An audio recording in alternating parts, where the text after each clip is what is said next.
কাঁচা আম পেকে যাচ্ছে কিন্তু আমি এখনো আম মাখা খাইনি। তো আমার দিদি আসছিল, ওরা বানাচ্ছিল, আমাকে ডাকলো। কাল থেকেই বলছিল যে আম মাখা খাবে, বাট কারো কোনো খবর নেই। মানে পরে দেখি ওরা আম নিয়ে আসছে, আম কাটাও প্রায় শুরু করে ফেলেছে।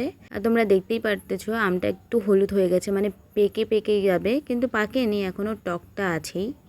আমিও চলে গেছিলাম একটু হেল্প করতে। একা আম মাখা খাওয়ার কোনো মজাই নেই, তাই দিদি আসছে, তাই আজকে আম মাখা বানাচ্ছি। হঠাৎ বেল বাজলো, আইসক্রিমওয়ালা আসছে।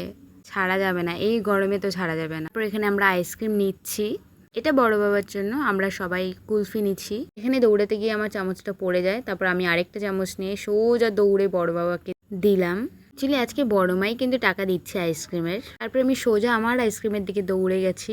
এই যে এই আইসক্রিমটা আমরা সবাই নিচ্ছি। এই কুলফির থেকেও কিন্তু আরেকটা কুলফি হয়, সেটা খুব বেশি টেস্ট হয়। তারপরে আমার মা চলে আসছে, আমি এখানে মাকেও টেস্ট করার জন্য আইসক্রিমটা দিচ্ছি। মার এত ভালো লাগছিল যে আমাকে বলছিল না থাক তাহলে আমি খাচ্ছি। আর এত গরম, কার ভালো লাগবে না কুলফি খেতে এই গরমে।